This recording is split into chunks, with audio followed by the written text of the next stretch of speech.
Hello and welcome everyone. I am Rashi Goyal and I have with me today Mr. Ravindra Bhan.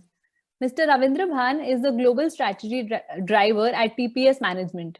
He comes with over 35 years of experience across 6 countries ranging from MNCs to startups. He has worked with organizations like Crompton and Greaves, L&T, Schneider and GE. He has extensive experience in the field of strategic management and processes. He serves as the board of several companies besides his role as a senior advisor with India SME Forum and is the chair of Taksha Institute of Entrepreneurship, USA. Welcome, Mr. Bhan. Thank you, Rashi. Thank you very much for that wonderful introduction. I will try to kind of live up to that. No, you definitely will. So I And just like to, it's a great pleasure being here. we are honored to have you, sir. So we'd Thank just you. like to invite you to this interview series, which is called You with Unicorn. Okay. Here we connect all our audiences with people from different walks of life to understand about their journey, what works for them and what not. All So right. with that, I would like you to share with us your journey. Okay. Are you likely to give me a job? No, generally when, I call it the bragging time. Now, bragging time is used to basically look for a job, to solicit a job. But then don't jokes apart. Okay, the journey has been fairly hectic. I came from a very small city of Srinagar, J&K, as a young graduate in electrical engineering way back in 1979. And the only thing that I remember of that train journey from Jammu to Srinagar, from Srinagar to Bombay, is that on the way I lost all my belongings, including the cash that I had. And here I was on the Bombay VT platform with no money on me, and looking for a job. Well, let's leave the rags to riches story behind. Fast forward about 20 odd years. That's when I really began living in a professional world. To sum total, learned a lot of things at all the organizations that I worked. Be it Larsen and Toubro, be it Crompton Greaves for a short period, be it Schneider Electric, or be it two, three small companies that I worked. All along, I learned quite a lot. And this infused in me two things. Number one, that if I have learned things over these years, then it is my natural responsibility to pass on this learning to those people who need not suffer the same thing that I suffered. Number one. And number two, if this learning is what I have, then I have to continue being a learner. And that is why about 6 months back, I changed all my titles, all those things which you mentioned. None of those are mentioned with me. I am a constant learner since 1956. And I will continue to learn till I am on the planet. And it is my effort to pass on this learning to you people who will put this to the benefit. Great. Thank you so much for that. I think this is very rightly put, and that's also an inspiration for a lot of people out there just to be a learner the entire life that they live here. So great. So in your extensive work with businesses and all those learnings that you have gained, what do you think are the major challenges with Indian businesses face? Currently or in general? In general, or even in the current times, given that we are now in the new normal? Okay. Well, I am a little bit careful about calling it the new normal yet, because I don't know whether we are in normal as of now. But the challenges with business, Rashi, are more or less same anywhere in the world. Sure. Okay. The biggest challenge to any business anywhere in the world is the owner. I read a book by this guy, John Rook or something like, I don't remember his name. But then it figured in my own book where I wrote that the person who will destroy your company, out of all the people that will destroy your company, the maximum marks will go to the owner. Because, and this is definitely more so in India.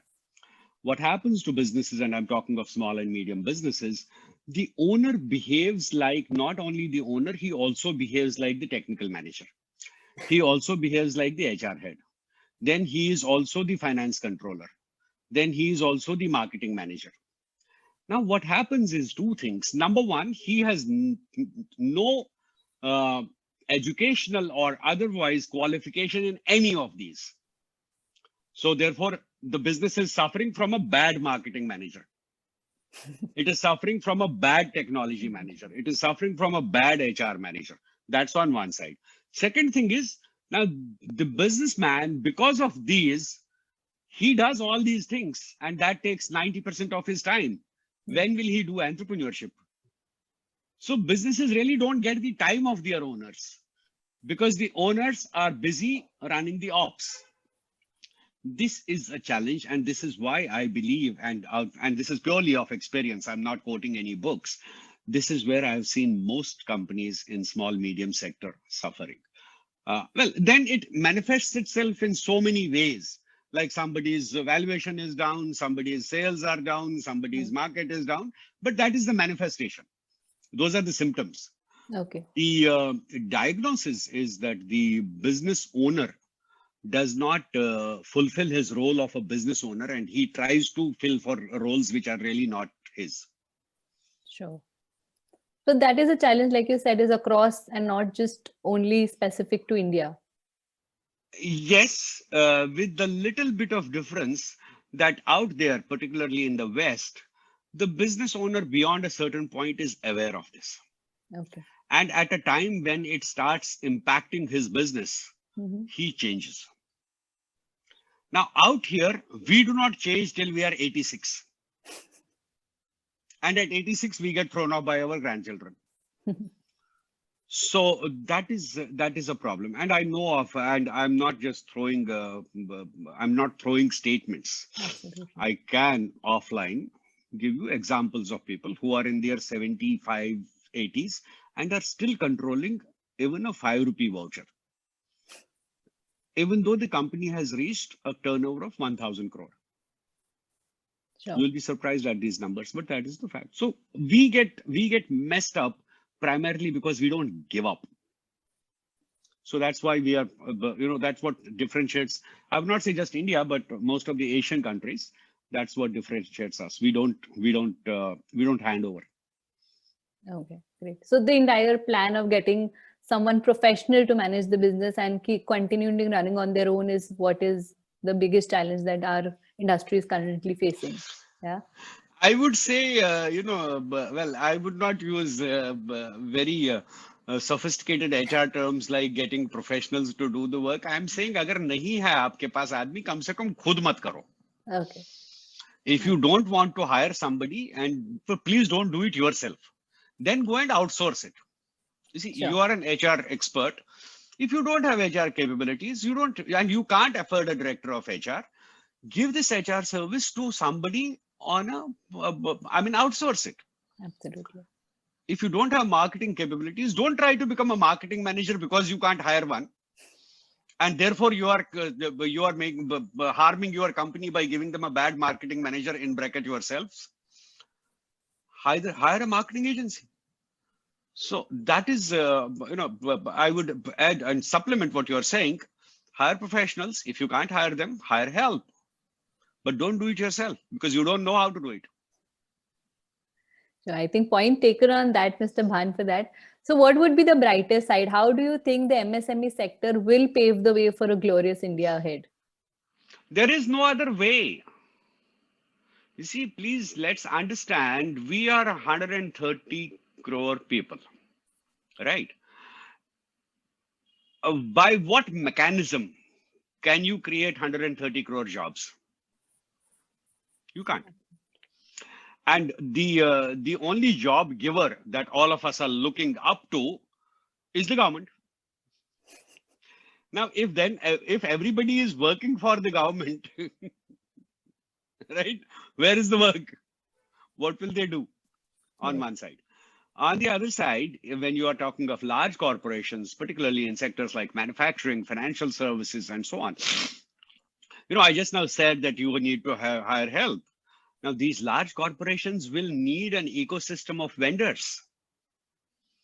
Because if they start doing everything in-house, their costs will go so up that the businesses will not be viable anymore. So they will need vendors. So the quality of what they do will depend upon the quality of vendors that they have. Now, unless you have enough number of small and medium sector, which is in turn feeding this sector, that sector will also suffer. So you have no option. It's not a good to have. It's a must have. So we need more and more entrepreneurs. We need more and more small and medium industries because their costs are under control. They are leaner organizations.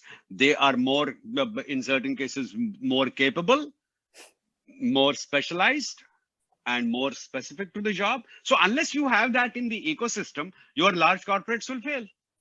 You see, take an example of telco. The number of the vendors must now have crossed 40,000. And today, telco's strength is that it has excellent vendors. Now, how it could create and sustain good vendors is because they saw the vendors as a partner. Absolutely. So they invest a lot of money in developing the vendor. Which means if I integrate this whole thing, if I extrapolate this as a country, we have to develop small and medium industries so that they will feed the larger industry and we will be able to get there. Great. So great. I think that's a lot of insight and a lot of thought for everyone listening to this video, that for a larger corporate to grow, the medium and the small scale sectors are the ones which will actually create a very solid foundation. And that's where our country is heading towards. So thank you so much for those insights, Mr. Bhan. You also work very closely with a lot of entrepreneurs. You provide them strategic advice, and you are also specifically working in the field of women entrepreneurship. Could you please share with us what motivates you and throw some light on that? Yeah, I advise small and medium enterprises, and I also now my in light of what I said that we will need a lot of small and medium organizations. So as a part of my objective in that, I thought it is my responsibility to do whatever little I can in creating entrepreneurs. Because if we create entrepreneurs today, then it's a question of developing them. So I have this initiative of Build Better Business, where we we help people to become businessmen. In a fashionable term, you say you enable entrepreneurship. But in real, brass tacks terms, you say you make businessmen out of people or businesswomen out of people. So that is my initiative. Sure. Now here, when I did some study and I found that in India, we have only 14% of the entrepreneurs who are female. Now, out of some 50 odd million small and medium industries which are registered, I'm not even knowing what is the unregistered part. And a majority of our small medium sector is the unregistered part.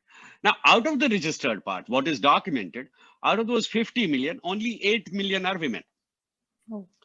Now, for me, it's not like a good to have situation kind of a thing. I'm not giving a lecture on moral science that we have to empower women, we have to do that and the other, that there are better gurus for that.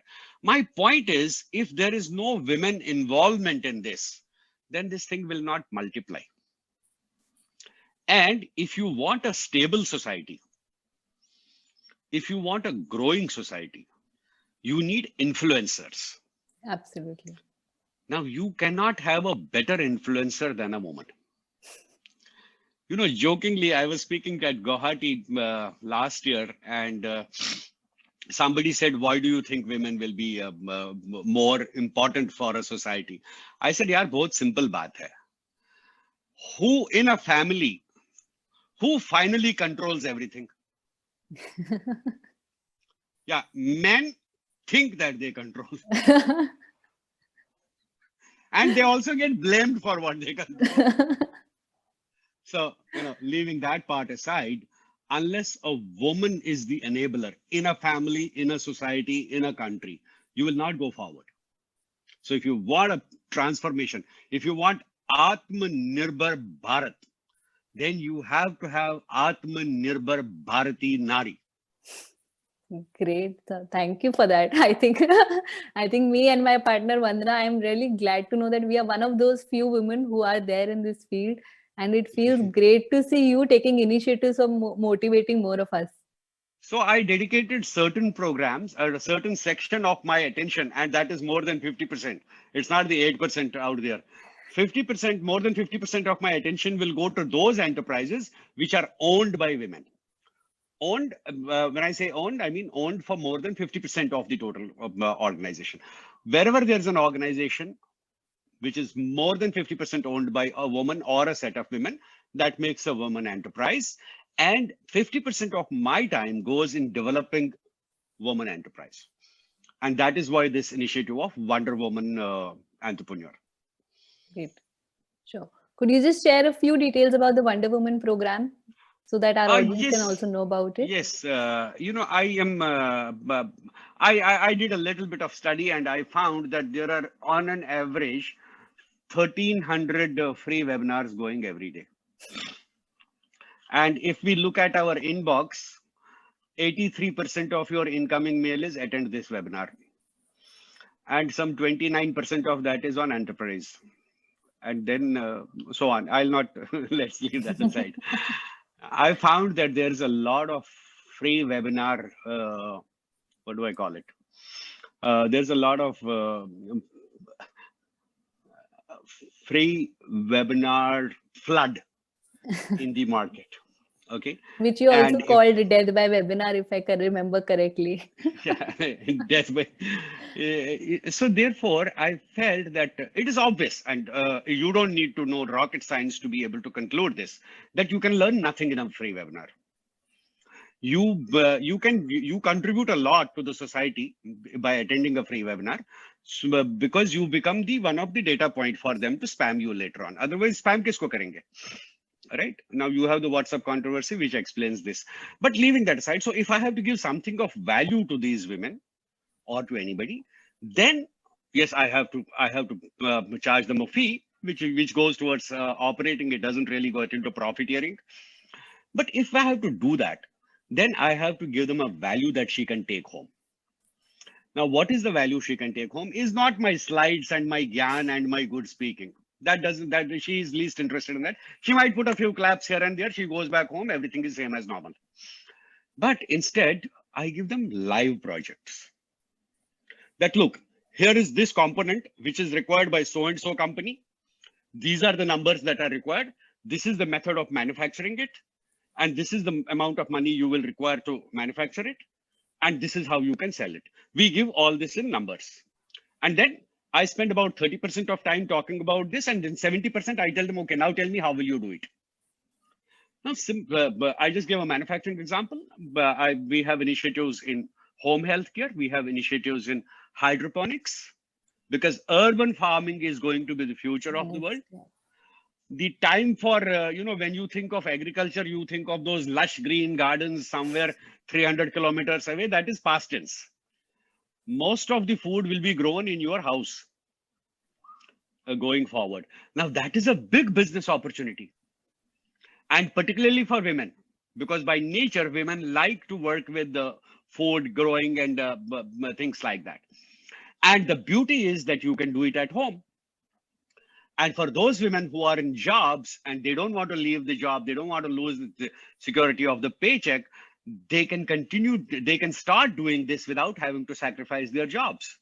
So that's what we do in this Wonder Woman Entrepreneurship Workshop, where we take a specific project, we explain all the inputs, outputs, what's your cost, what's your benefit, how long it will take you, what could be your obstacles, what are your options, how will you sort it out, and how will you succeed.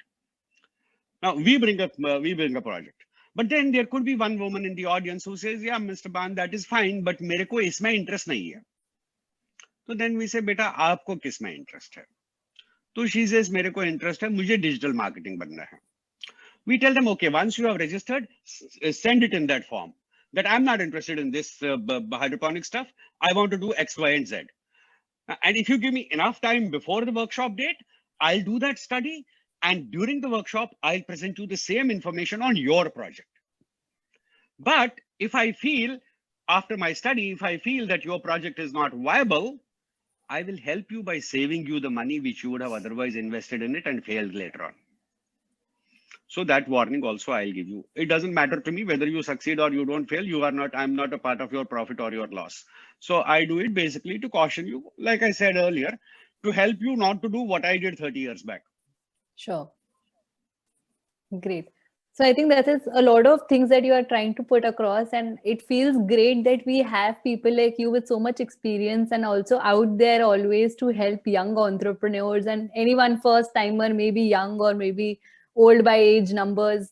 But it feels great. Thank you so much, Bhan, for sharing all of that with us. And thank My you for pleasure. being here and motivating all of us to be a lifelong learner. Thank So, you so much. I'm uh, only as great as you people take interest and participate. And I am, I tell people I am available as a resource. Use me as long as I'm alive. great. So with that, is there any one last message that you would like to share with all our viewers here? I want to share one message which I stated this morning on LinkedIn, or yesterday perhaps. That look, if you are looking for somebody to transform yourself, right? If you're looking for some person who will transform your life, you are looking for the wrong thing. This might unsell my own profession, but it should. But it should. Because the only person that can transform you is you. You.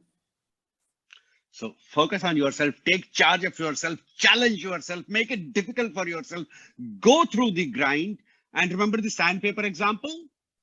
If you use sandpaper on a rusted piece of metal, what happens is that it hurts. It hurts like hell. But once you have sandpapered it, it shines. It becomes stainless steel. Do that to yourself. Great. Thank you so much. Such a nice way of ending this session today. Thank you so much, Mr. Bhan, for being here with us. Thank you, everyone watching this. Thank you so much. Absolute pleasure. Great. To know more about the Unicorn People and Mr. Ravindra Bhan, we'll be sharing the links of the same in the description box. Do like, comment, and share this video, and do subscribe to our channel to receive further notifications. Thank you, everyone.